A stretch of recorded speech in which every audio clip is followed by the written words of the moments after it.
I know this game on Sunday is going to be exciting. It's going to be colorful. It's going to be really, really, I think, a fun time. So if you haven't purchased your tickets, if you don't know whether you're going to go, I strongly encourage you. I think the rain would have let up by then, and it's going to be a little chilly, but it should be a wonderful game. So I would check it out. And it's a great thing that the city is celebrating Ghana Week here, and probably many other international weeks that we often celebrate. But this is one of the biggest I think we've done with an African country. So check it out. Check it out. So joining us now is Adrian Jordan, the planned president and CEO of Amerigroup DC. Adrian, welcome to Let's Talk. Hi, Denise. Good afternoon, and congrats to 59 years. Thank you. We made it. One more. We're going to have a big shindig for our 60th. So but every day is a critical day in the business of newspapers. You know that. So media is struggling, but I appreciate that well wish. So let's talk about you and Amerigroup. How long have you been with Amerigroup? So I've been with Amerigroup for a little over 6 years now, and we've been in the District of Columbia, in and out mostly during that time. But we just re-entered as an active managed care organization covering 70,000 lives this April 1st. Okay, and so you have the big title of president and CEO.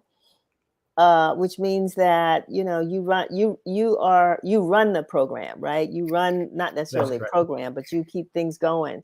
So I mean, tell us, how healthcare is such a major issue in our community, and it's a major issue, but it's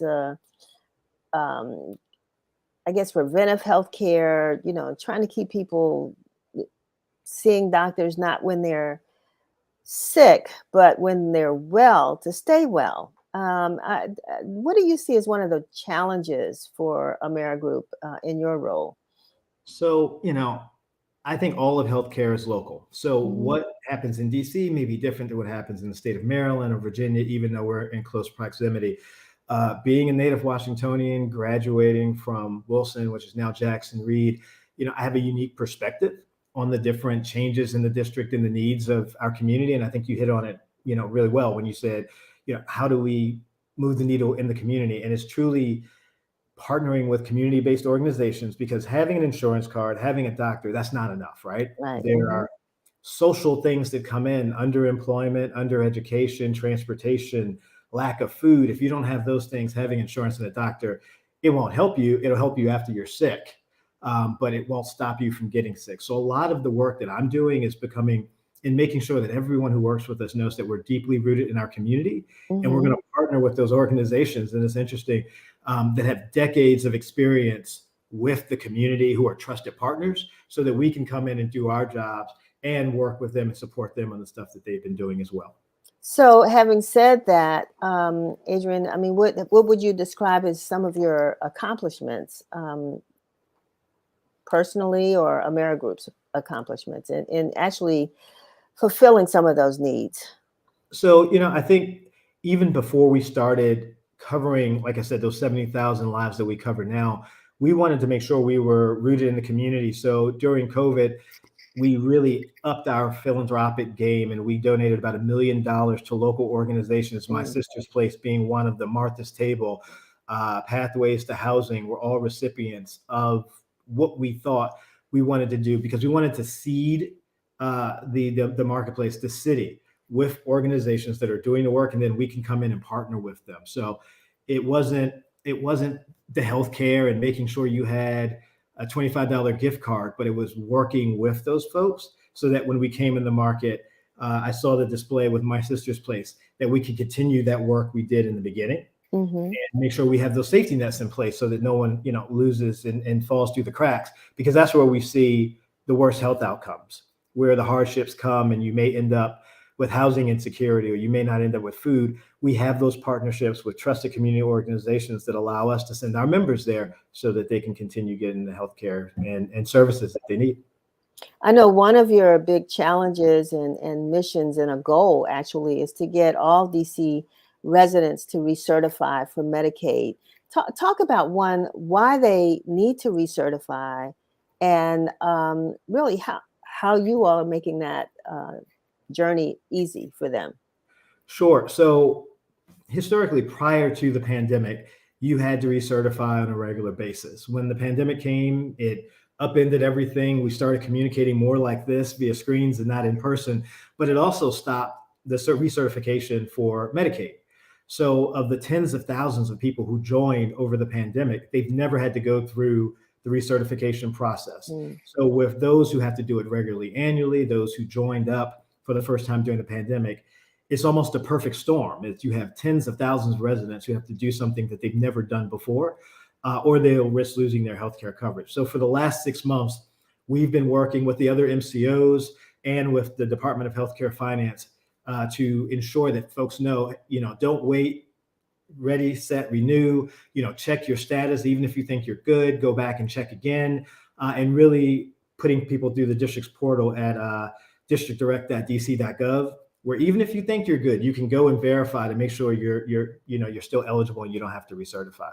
So between that, we've gone to well over 50 community events. We have been pushing it out on social media. We're doing ads and things like this. Anywhere I go, I talk about the importance of renewal just to make sure that folks don't lose their coverage. And one more thing, if you do happen to lose your coverage and you were eligible, you just didn't do the paperwork, the district has a grace period where any point in that 90 days you can go back and get the coverage again. So, even if they fall off the rolls, we go back and make sure, hey, you might have been eligible. You can still get back in within 90 days. So let's just look at some dates, because is there a deadline? You may have mentioned that, but is there a deadline to recertify? So it really depends on when you signed up. So Okay. it's rolling deadline. So some Hmm. people in June, they had to recertify by June. Some people in August, some people in October. So we anticipate this process going until the second quarter of next year, and Hmm. then it'll slow down and it'll be those regular recertifications. It won't be And this to as well. Yeah, and to recertify, I mean, is it just going online and making sure that all of your information is correct and saying, yes, it's me, and moving on? Or are there a lot of questions, that have to be asked? What's the process? So, it varies from member to member. So, Okay. generally speaking, for the vast majority of those on Medicaid in DC, yes, you're just going and verifying that, yes, I am who I say I am. My situation is still what it is. But for some folks who joined during the pandemic, they may have gained employment that maybe get them financially out of Medicaid and they have to do a new product, maybe on the health benefits exchange. But for most people, it is as simple as just going and recertifying, saying that I am who I am and things are the same. What is it that Amerigroup offers to Medicaid, um, plan holders? What is it that Amerigroup offers, and how do you access that care? Yeah. So, in addition to just being a member and being able to go to the thousands of doctors, specialists, primary care doctors that we have in our network, we host a slew of events in our wellness center. We have a wellness center located at 609 H Street, conveniently off the X2 and the streetcar, where we host food and nutrition programs. We host what we call baby showers, where mothers can come in and they can learn how to install a car seat or to put up a crib. And when you complete those safe sleeping classes, we actually will give you a crib and a car seat and things like that. Wow. Hmm. So those are some of the extra things. You also get things like transportation benefits and gym memberships and Weight Watchers if you're trying to manage diabetes or other chronic conditions, and what we call our value added benefits. But it's really tailored to what we see in our population, the chronic diseases, cardiovascular disease, diabetes, and things like that. And then a lot of those services are through our wellness center, where if Hmm. anyone just walks in, we have case managers there to help you. If virtual doesn't work, if the phone doesn't work, if social media isn't working, we have people who can engage with you one on one. And this model is working so well. We're thinking about opening, well, we're not thinking about it, we're going to do it. We're going to open up a second location somewhere, I think probably, well, I don't want to say too far, but it'll probably be east of the river, Ward 7 or 8 in the coming year. Wonderful. It was shocking almost to hear the news earlier this week about Mary Lou Retton, the Olympic champion from years ago, America's darling, you know, and that she's facing, this critical illness, and she doesn't have health insurance. Now, of course, one would have thought that she was in a position to pay it, so but we can't judge. We don't know. But do you feel as though Amerigroup has been able to touch everybody who is qualified, or what do people need to do to join the plan? And are you been able to? You said 700,000. How many? No, we have 70,000. 70,000. Okay. All right. And what is that in your understanding? What is that compared to who the potential number of members you all could be covering? Okay. So, that number is volatile as people come on and off the rolls because of Right. unwinding. But, we can say, I can tell you over between 200,000 and 230,000 residents are Hmm. eligible and on Medicaid in DC right now. Hmm. And we have about 70,000. And of course, there are other MCOs in the market, and we compete, but we also work together to make sure that regardless of who they're covered with, they have health insurance. But a lot of what we do, we take our leads from the District Department of Healthcare Finance. There's really great, smart people over there who instruct us on what they want to see because they are tied into the community because they're the government. Right. We Hmm. are a contractor to them. So we really try to follow their lead, understand their expectations, tell them what we're seeing on the ground, and work in partnership with DC so that no matter if you come to Amerigroup, which I'll tell you, we do a lot of great things in Amerigroup, or you go to Hmm. the others, you still will not fall through the cracks and you'll get the coverage you need. Well, I mean, thanks to organizations like yours, the district, I think, is one of the jurisdictions that has the most insured people or residents. And I think that's the good news. But we know that there are probably still some out there that may not be familiar for some reason or another with the services that Amerigroup can provide. What does it take to qualify? So there's several ways. I mean, most folks qualify based on income, a certain percentage of the federal poverty level, and then again, Okay. that's a sliding scale. If you have one member in your household to four members, so there's a little math involved. But again, the easiest way to figure out if you're eligible is to go to districtdirect.dc.gov, and you can Okay. type in your information, and it'll let you know what you qualify for. Wonderful. And you mentioned partnerships. Mhm. So and you mentioned some of the folks that you all partner with, but describe why these partnerships are so important and maybe who some of your partners are. Sure. I mean, I would love for us to be everywhere, and we have our staff, and I challenge them to be everywhere, but we know that's not really possible. We also know that while we're a healthcare company, we're not the experts in food or domestic violence prevention or educational grants and subsidies and things like that. So we look for those who are better at doing those things than we could if we just tried to split it up and do a million things at once. And then we can make them better and they can make us better. So we have a program with Capital Area Food Bank that launched through our foundation a couple of weeks ago that's going to offer 150 families meals and prepared meals for kids with diabetes, pre-diabetes, and cardiovascular disease. We also work with Food and Friends. We have, I think I mentioned Martha's Table, where we did a pilot, a cash transfer program where we gave them money and you would be just, if you qualified, here's money, no questions asked to remove the stigma of being, resource insecure. We've also done some partnerships with the Department of Parks and Recs and the Latin American Youth Center where I might be food insecure, but I don't want to sign up on a form. I don't want that stigma that, I'm Hmm. impoverished or poor. So you can walk into the Latin American Youth Center and there's a Group Feed the Fridge where you can just go in and get prepared meals and just walk out, no questions asked. So we're trying to tackle things in a bunch of different ways with partners that have the trust and the trust of the community. And then most recently, because I don't want to say anyone's more important, My Sister's Place. We've been partnering with them through the pandemic and grants to support their endeavors because while we're talking about healthcare, if you're not safe, you can't be healthy. Right. And we know that safety, healthy people create healthy communities, and that's what we really want to do. And that's why we're deeply rooted in the community and working with these grassroots community-based organizations.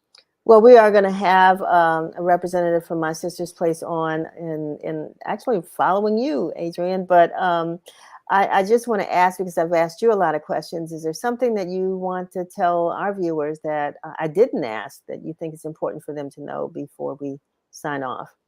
No, I think you hit on it very well, but I would just say it one more time. Don't wait until you could potentially lose coverage. If you think you're eligible, the resources are there. You can always come into AmeriGroup DC at 609 8th Street Northeast, or you can go online districtdirect.dc.gov to make sure you're covered or that you can get covered if you're not.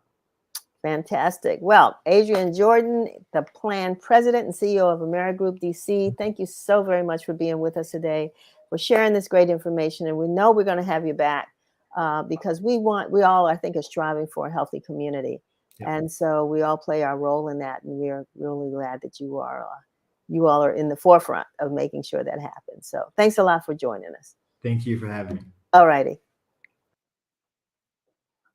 And so you all, as we said, it is October. Boy, we know it's October. We've seen the pumpkins, and I almost want to say the Christmas trees. We can't get through October fast enough before we're trying to get to December. But this is also, not only is it National Breast Cancer Awareness Month, it is Domestic Violence Month.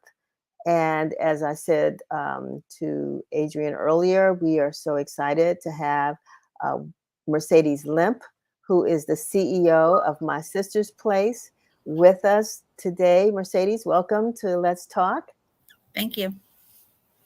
Yeah, so give us a brief overview of My Sister's Place and how it came about, and just sort of the role that you all are trying to play in the prevention of the domestic violence. Sure. So actually next year, we're celebrating 45 years of being in existence and serving survivors of domestic violence. We offer a wide range of services to families fleeing domestic violence, and not just families, it can be single folks as well. But we offer everything from shelter services all the way through transitional housing. And we even have a program that we call aftercare. So when we have a client, we always tell them that you're always a My Sister's Place client. We offer not only housing support, but wraparound supportive services. So when a survivor comes to us, they might need to be connected to health services or financial resources or help getting their children into school, anything that can help support their safety and stability. So as I mentioned, that we have shelter services, and then we have transitional housing where we support housing for clients to live in for 1 to 2 years. And all of this, of course, is with wraparound supportive services. And one thing we started just recently is a cash transfer program where we are providing 45 families $500 a month for 2 years, because we're really leaning into economic equity and the economic barriers, and realizing that sometimes that's the most pivotal thing. 99% of the time, financial abuse goes hand in hand with domestic violence, and it's the number one reason survivors can't leave the abuser, or maybe even choose to go back to an abuser, is because they don't have that financial ability to make that break. And so if that's one of the biggest reasons, we wanted to address that head on. And so we're really leaning into how we can support survivors with financial support to take that out of the way, and then provide all the other services they might need.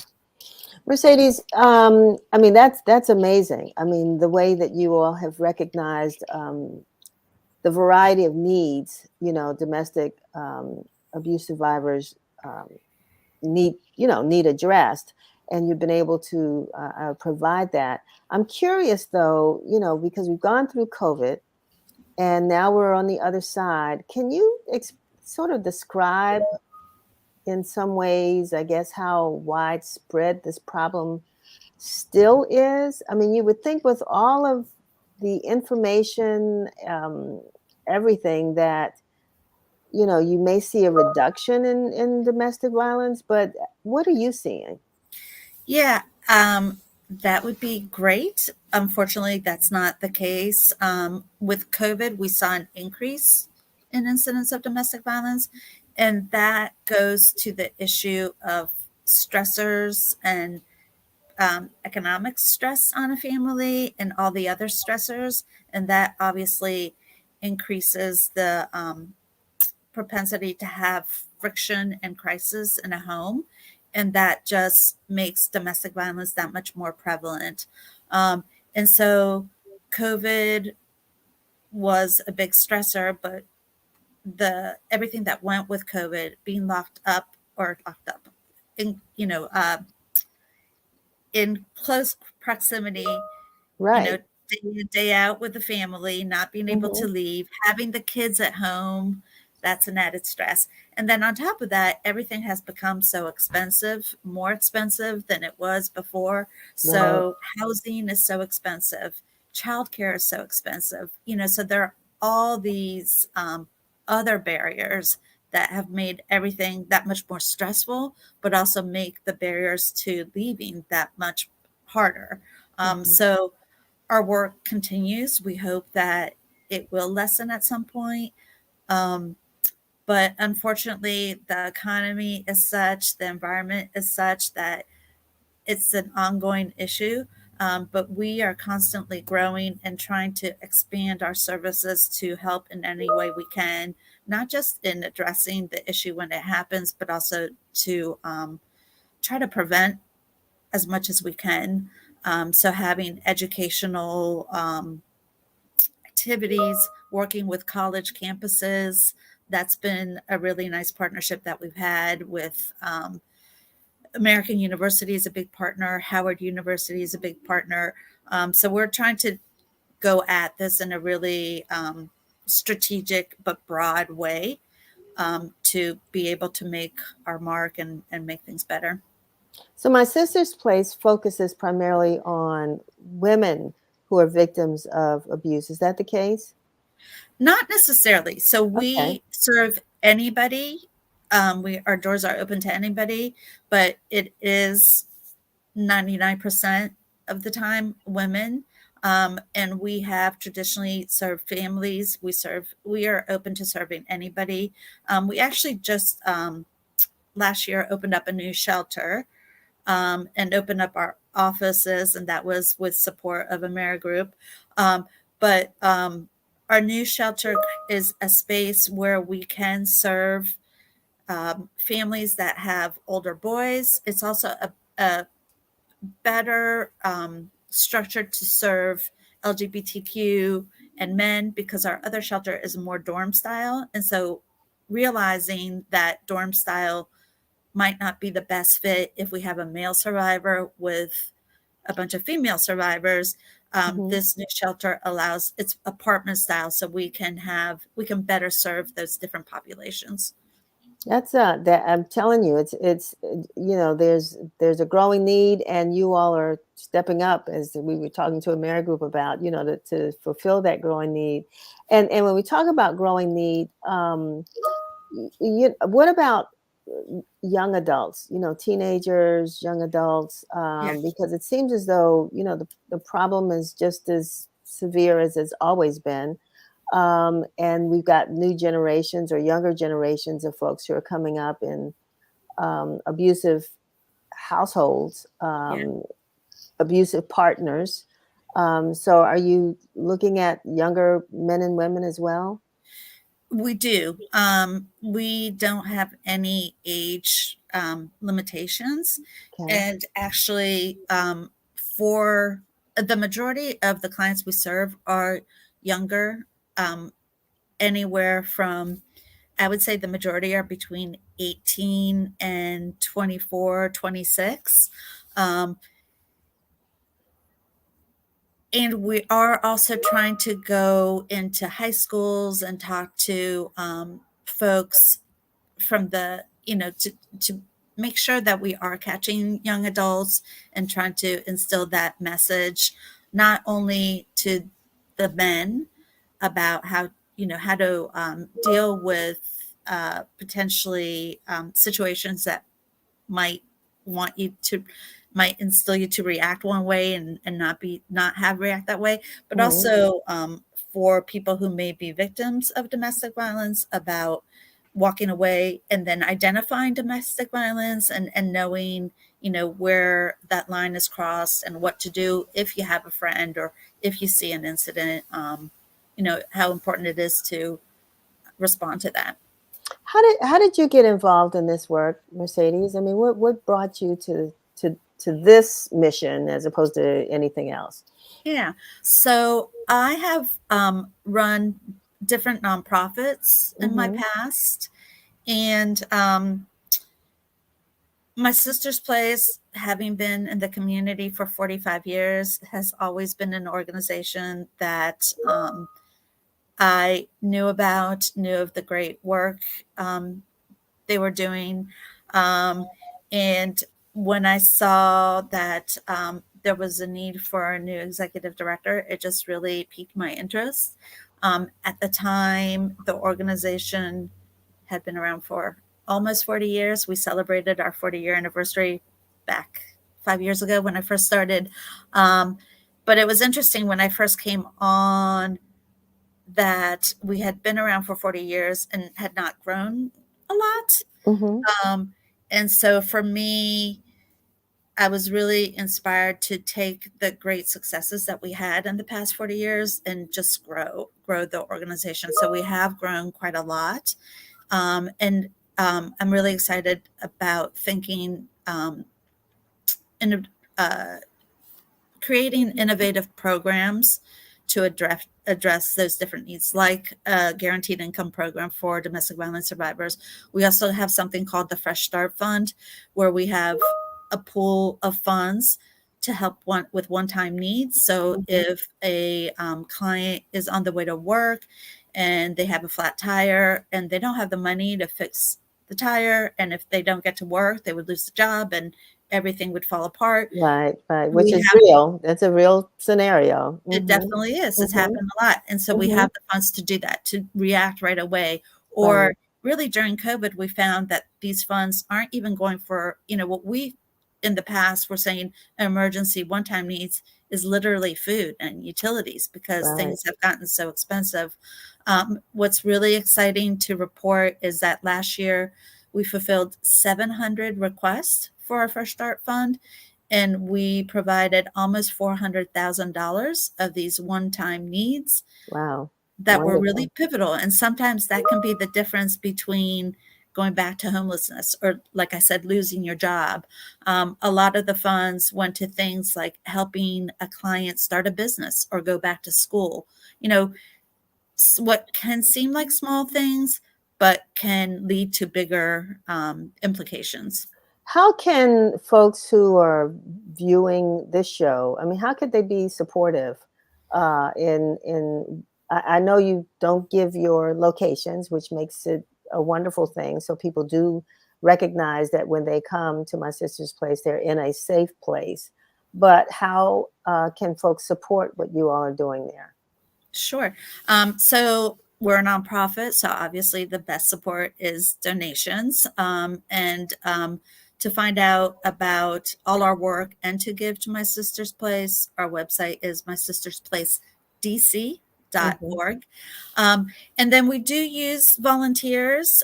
We have people sign confidentiality forms, and we have volunteer opportunities, whether it be working with kids at the shelter or providing food on the weekends, helping us put on a fresh coat of paint, helping us plant in the gardens at the shelter. We have a bunch of different things, and we're even open to hearing from folks what they might want to do. So I'm always proposing somebody come in and teach our survivors how to knit because I think Mm. knitting would be a really cool, relaxing activity. We have yoga. So we are open also to, we know there are a lot of talented people in this area and people have different talents. So bring your talent if you want to do resume writing, something that you think would be attractive to our clients. We would love to work with you. And we have a volunteer link on our website and a volunteer form. We have activities there, but we're open to what folks might want to do to work with us. Wonderful. And for those, I know you have a hotline. I know there's a way for people to reach you. Can we talk a little bit about how that works? Sure. So there is a domestic violence hotline, and that will give you, that's the DC hotline. Mm-hmm. For when you call that hotline number, that's that 844-443-5732 number, you will be directed to the right service depending on what your issue is. For my sister's place, because we have limited capacity, I mean, everybody has limited capacity, you might be routed to us. And if we have space, we would take you in and you would come in, a client would come into our shelter. And a survivor would stay in the shelter anywhere from 30 days to 3 months to 6 months, depending on how much time they need to kind of get that stabilization before they can transition to transitional housing. And Okay. that is unique to each client. So we work with each client on their unique goals and your unique issues to then get them to a situation where they can be a little bit more self-sufficient. Well, Mercedes, my sister's place is definitely a blessing to this community because of the services, but particularly the safe place that you provide for those who need it, and men, women, families. I think that's a wonderful thing, and I'm glad that we're taking this opportunity during Domestic Violence, Awareness Month. But this is a year-long situation, that impacts our community. So we hope that folks will reach out, not only to provide support to the organization, but if they need help, that they know that they have a place to call. So we appreciate you being on with us today. Thank you so much. Appreciate you guys giving me the platform to share our information. Wonderful. All right. Thank you so much. Have a good one. You too. All righty. We're going to keep rolling here because, domestic violence survivors have a story to tell. Not all of them want to tell the story, though. And it's interesting. Our next guest, I met her a week ago at a very inspiring event.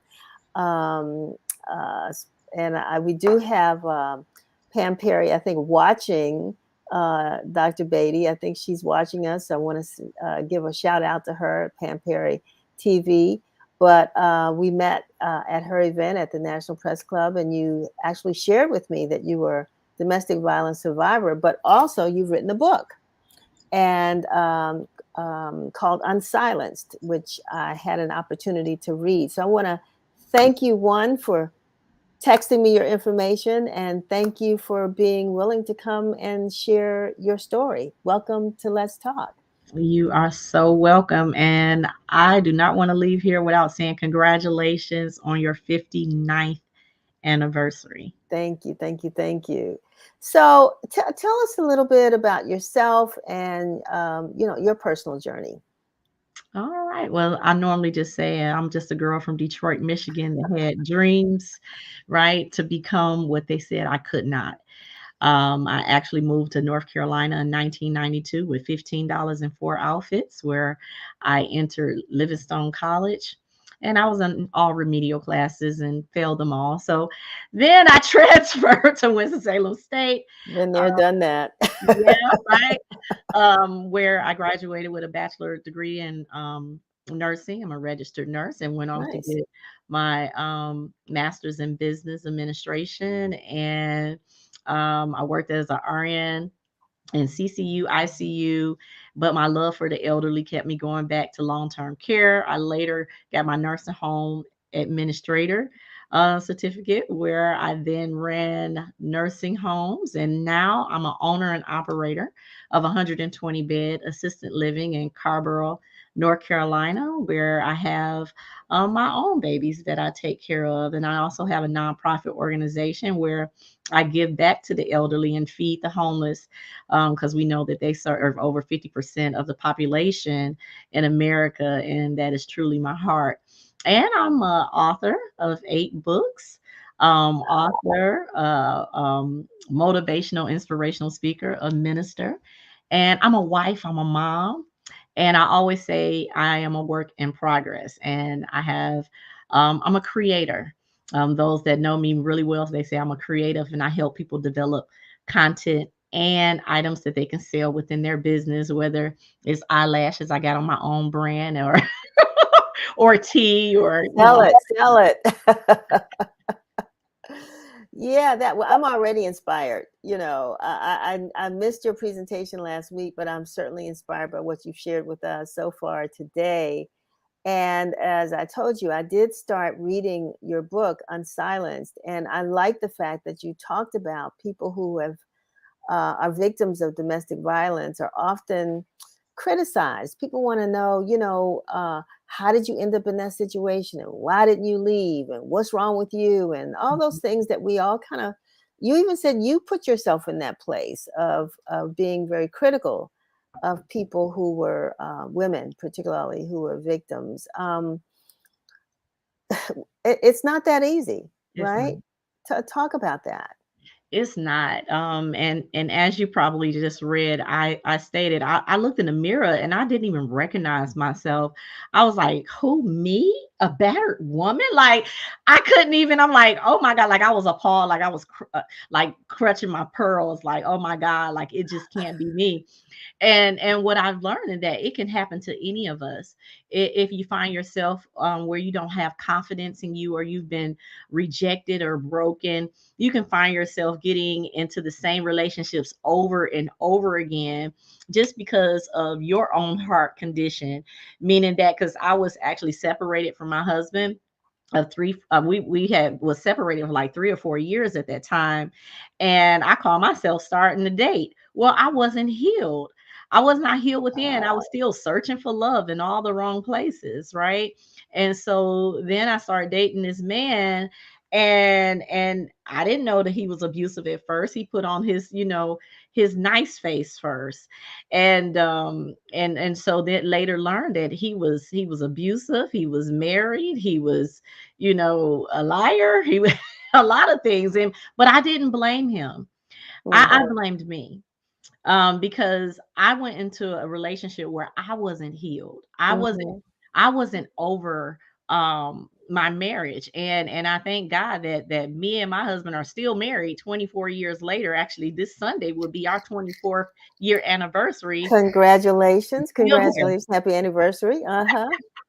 And I really, I truly, I learned more about myself, that the healing had to come within, because when you're not healed within, it affects all your relationships. And if the person is just as broken as you're gonna Right, have a broken right. relationship. Yeah, yeah. That's what I was about to say. I mean, I understand not placing blame, but both of you all, like you said, were in a painful situation, and you both needed help. But how did you, and with some of the stories, because well, let's talk about the book a little bit, because you actually let women tell their stories, Right. and you have, I forget how many, actually are in the book. But how did you get them to do that, to really, open up and release? So I actually shared a picture on social media years ago, when I woke up one morning and my forehead was protruding and my nose was broken and my eyes was black. Um, I took a picture of myself. I was just so in disbelief, um, what I look like. Okay. And I would look at that picture. And when I got brave enough to share what happened to me, I shared it on social media first. And a lot of people commented, and women were telling me, thank you so much. You're so brave. I wish I would have been brave enough, maybe someone else would have saw me and, talked to me about what they've gone through. One lady even asked and told me, thank you for writing a book and thank you for sharing your pictures. If you would have done, she said, I wish that I would have met you sooner. Maybe my sister would still be alive. Wow. And Wow. so these women contacted me, and I asked them would they like to share their stories because I was ready to tell mine. And of course, I asked my husband and my children, was it okay? Right, because it's not just affecting me because I was married, right, and I'm still married. I was separated legally, but still married. And so he gave me permission, and the kids gave me permission to write and tell my story. And so, which gave them women, courage to tell theirs. Yeah, yeah. That is that's amazing. And so after, you went through that experience, and we just talked with the folks at, my sister's place. What advice would you give to someone if they are currently in that similar abusive relationship right now? Well, for one, I would say please contact me because this book gives you a guide to get out safely. Okay. I would tell you to start planning. Don't make haste moves, and talk to somebody. Talk to somebody that you trust. And I know a lot of times we don't feel like we can trust anybody. We feel like we're the only ones that's going through it. Nobody understands. I remember breaking down, like I couldn't go anywhere without this man being there. Like I couldn't go anywhere, even to church. He'll sit outside and drink in the car waiting on me to get out of church. And so I got away for a day to some girlfriends, and I remember just breaking down crying, and they all hugged me and like, oh my God, Tish, we didn't know. Mm-hmm, mm-hmm. But they know they hadn't seen me for months. Nobody had heard from me in months. I wasn't dance. I like to line dance. I'm very, social. And people noticed that, that they didn't see me. And some got upset with me. They took it personal. And so I say to those that you may know someone that's starting to act different, I get the book so you can identify the signs of abuse, because abuse is not always physical. It could be verbal, it could be sexual, it could be financial. It's so many different, it's like 13 different types of abuse, right?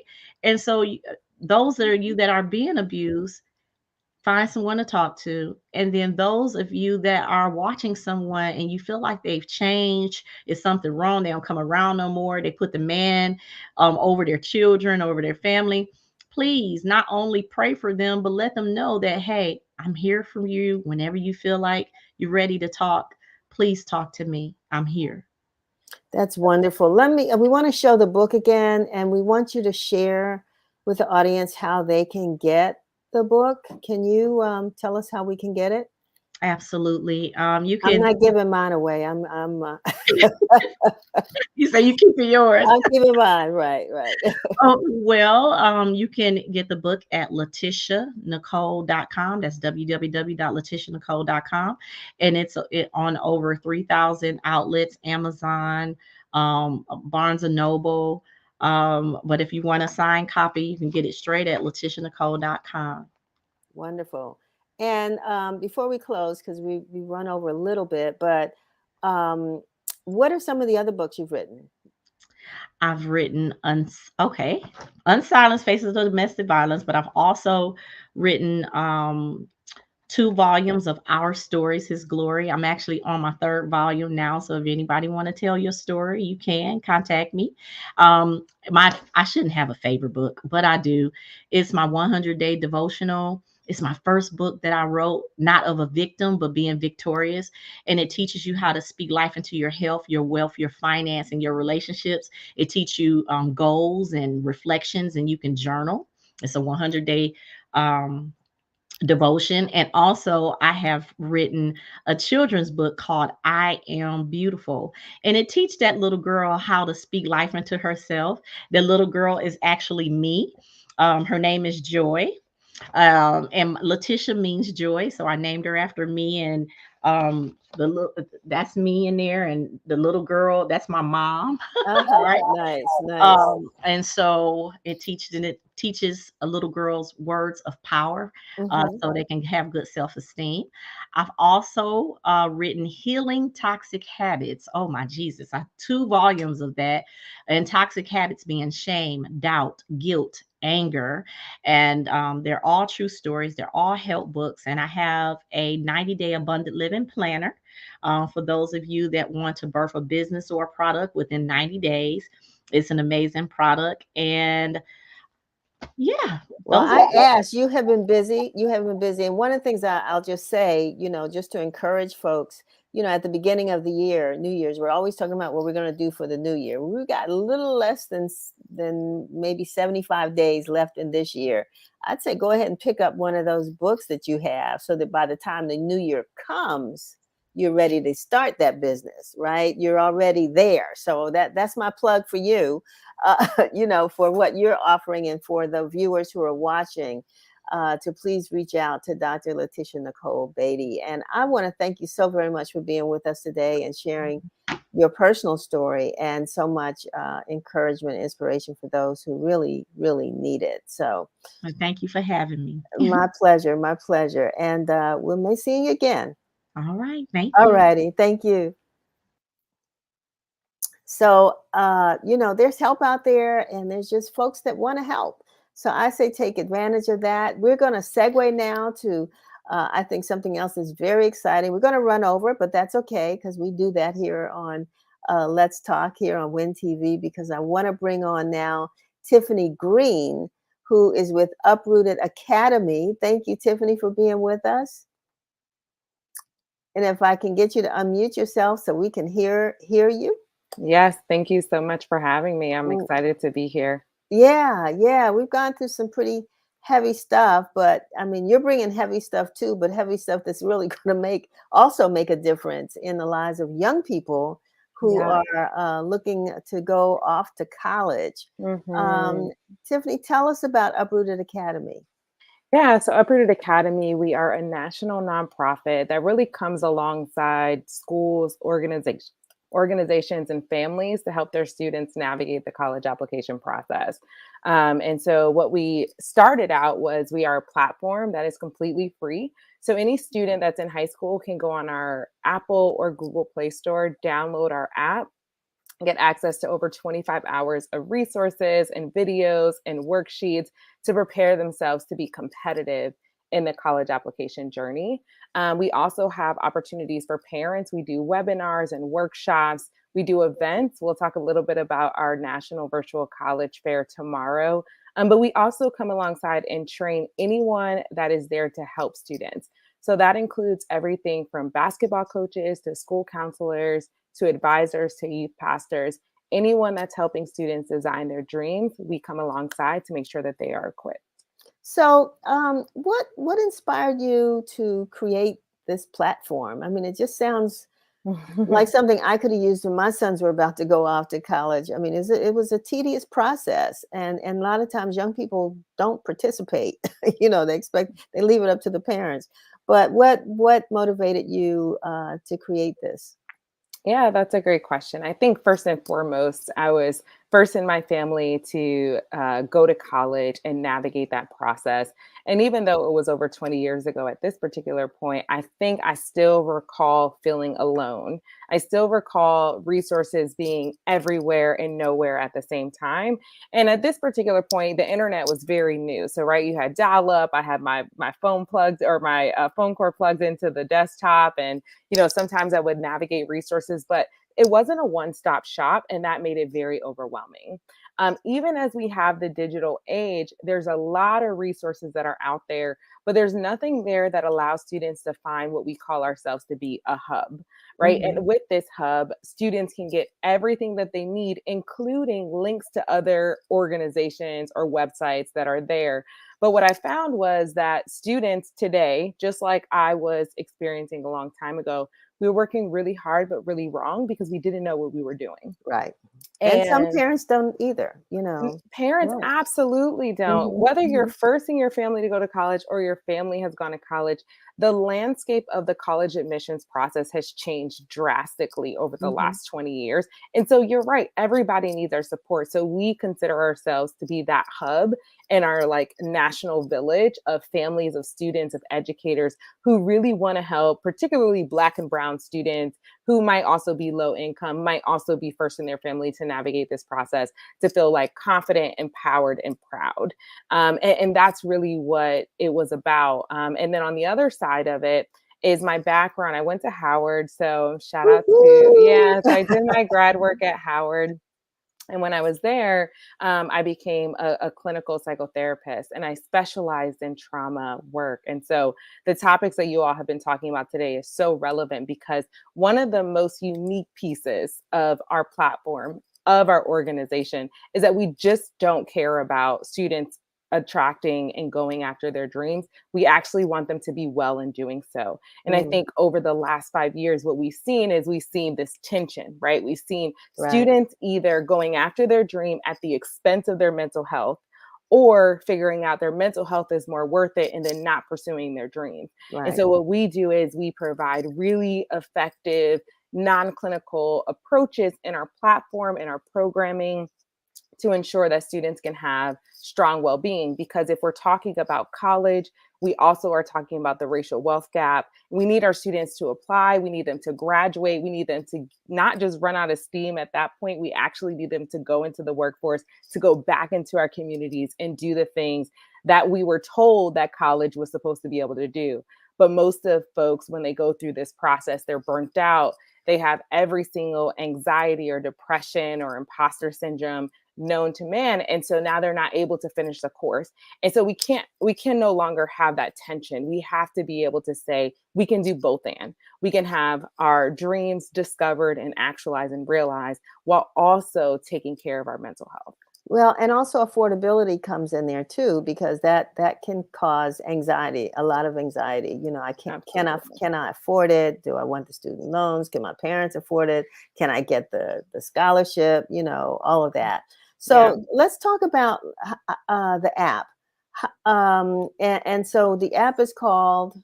Uprooted Academy. So Okay, all exactly the righty. name, yep, of our organization. You can search for it. If you don't want to use any space on your phone, because I understand that's a thing with students and families, you can always just go to our website, which is on the banner below, uprootedacademy.org, and you can actually navigate the platform from your laptop or a tablet or a phone.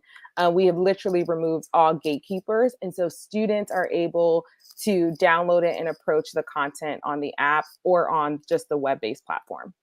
And I assume, you know, there's some registration or something that happens there, or I mean, do students, what students have to know already? Okay, I'm looking for college. I want to stay home, or I'm thinking about going down south or something. I mean, how do you navigate it? Yeah, great question. So for us, our platform helps students before they're even thinking about that, right? So most Okay. students don't even know the variety of options of college, right? So what I like to think about it of our app is like we are a Netflix series that breaks down every single component.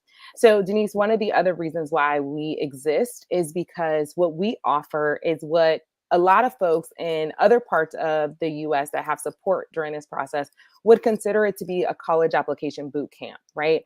And those boot camps cost families $2,000, $3,000 for their students to attend a 3-day boot camp.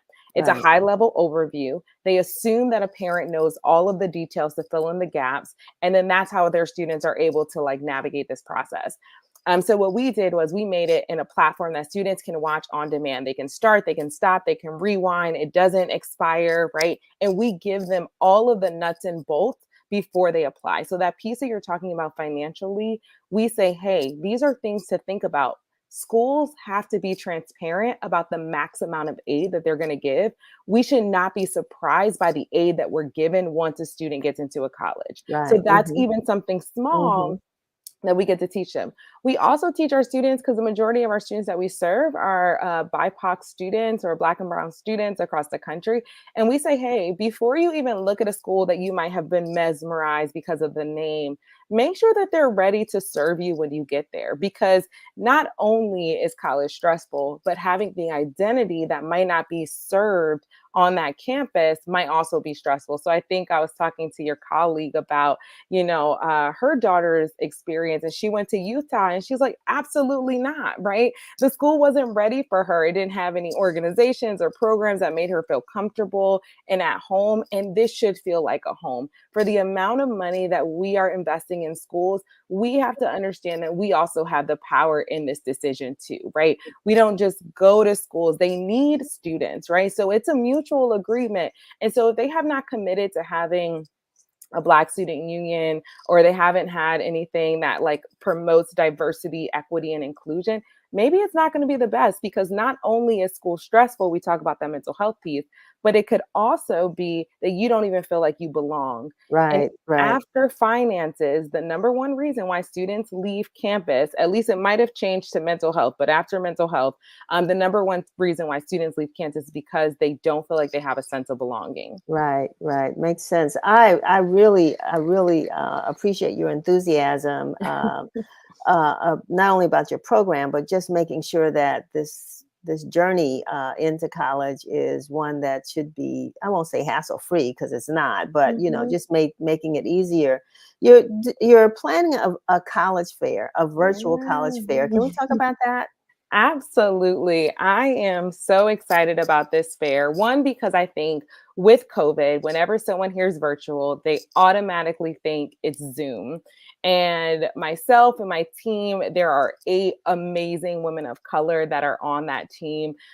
We design an amazing platform for students. So I'm just going to kind of walk you through that particular platform. But students will enter in as if they're walking into a conference center, right? It's important for us when we think about equity to ensure that students have access to meeting universities that they might not be able to visit on their own. And so every single thing in this lobby is dynamic. We have a lounge that has wellness resources. This is our auditorium. We're going to have guest speakers. You all are hearing it first, but Insecure star Yvonne Orji, she's going to be our hostess with the Oh, mostest. wow. Wonderful. Yes, and she's a DC, Maryland native, Mhm. so shout out to you all. But students have the ability to go in and out of our space. We're going to have resources. We're going to have all of these organizations. So everything from scholarship organizations to free college counseling. We have organizations that are there to talk to parents about money, about how to help their students. So not just a regular fair where students go and grab resources. They actually get to sit in workshops. They can actually chat with the individuals. They can attend a university presentation. So we wanted to make it as dynamic as possible. And of course, one of the best things about this particular platform is that it's gamified. So we are giving away $10,000 in scholarships. We have some Nike, we have other swag that we're going to be doing. So the more a student is involved, the more that they earn these points that you see on the screen, and they actually get to push themselves to the top to win, right? So it's not like the favorite kid or the kid with the highest GPA gets the best scholarship. It's the one who just goes and shows up, right? And takes advantage of these resources. And it's for students 9th through 12th. Parents as well can come, as well as educators. They're going to have moments to chat or even video chat with the university admissions counselors. We have National Black College Expo. This is our agenda. So let me know if you can see this screen now. Are you able to see this? We just saw the college fair. Okay. Oh, So yeah, let and it me popped up. show Yeah, you so we saw the college fair, entering the the piece. venue, and yes, okay, this is the agenda? Yep. So that's the agenda. This is Mhm. we have a welcome kickoff. We have, like I said, those workshops. And then the best part is when students want to interface with a university. So Morehouse will be there. And so this is what their booth looks like. Behind the virtual metaverse booth will be an actual admissions counselor. Talk to them, ask them questions. Some of them will be offering waivers to apply. So just lots of just different resources. And again, we want it to be that hub. We want it to be that one-stop shop. So that way students and families can get all that they need in this one place. And because we know that students and families are busy, as long as a student registers, as long as a parent registers, even if they miss the day or only can go to a couple of workshops or visit a couple booths, this metaverse, this universe that we have built actually will stay live until the middle of January. So as students are still looking for colleges, they can go back to that Morehouse table and say, let me see what handouts they have. They get to put it in their swag bag. We send it to their emails. Wow. And so, Wow. yeah, we really How did rethought you all come up equity. with this? How did you, I mean, this is amazing. It's amazing. And I guess really the biggest question, because you talked about, other families, right, who will spend thousands of dollars Yes. for a weekend. How much does this cost a parent or a student? $0. They are just Wow. coming. We are philanthropy backed. And so, again, we're always taking donations. We're always looking for sponsors for us, but we want to make sure that we kick down every gatekeeper, right? And so, we don't want to have to worry about the politics of getting into a school. That can take years. And that means generations of our students that don't get the help that they need. And so, we made the brave decision to make it completely free. Wow. I mean, let's say that people in my people in my office now are says like, what? They're very excited. That Mhm. is amazing. That is so amazing. Now, is this the first launch of this, or has it been around for a minute? Yeah, great question. So historically, what we did was we used to invite universities to do evening programs with our audience that we would serve. And again, we serve students across over 20 states.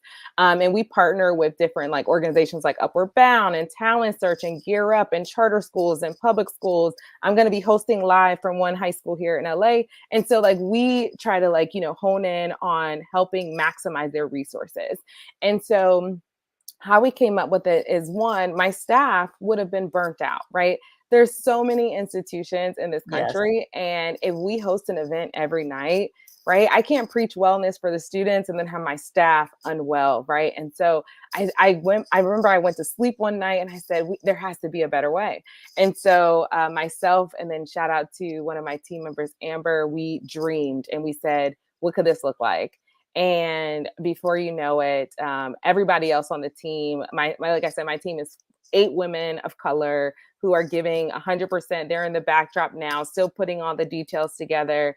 And we are just really excited, but we really wanted our North Star is always equity and access, right? Hmm. We Hmm. can't assume that students are free all the time. That's a privilege, right? We can't assume students have money. That's also a privilege, right? And so we want to make sure how can we reach every single student without a barrier, without any gatekeeping involved. And so I don't think I knew how amazing it would be when we started this conversation back in April.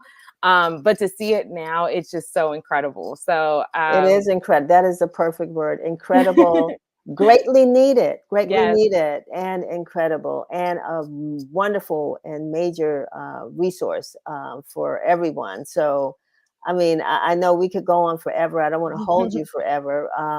And I know that I hear you're in LA, so you're 3 hours behind us. But I really want to thank you so much for joining us today and sharing this. And we want to make sure that we get it out. And other than Win TV, we're glad that you're here with Let's Talk. But how else are you promoting this? Just want to say that quickly. Yeah, great question. So we are promoting through like partnerships. So the Okay. NAACP, UNCF, like everybody and their mama has this flyer from the College Board, Matriculate Score. National Black College Expo will be there. We really forge partnerships, right? Like we don't believe that anybody can climb this mountain alone. And so as soon as we knew we were doing this fair, I called the people that I knew and I said, hey, I know I'm the new kid on the block. We're 3 years old, but we are making huge impacts being a woman of color, first gen college graduate. Students are resonating with us. You all have the reach. Help us out. And they have been. And so that's been incredible. And are your schools primarily HBCUs, or they're Great question. Mhm. It's across the board. So Okay. everything from Ivy to HBCUs to highly selective, your liberal arts and colleges. We have private, public, right? Everything in between.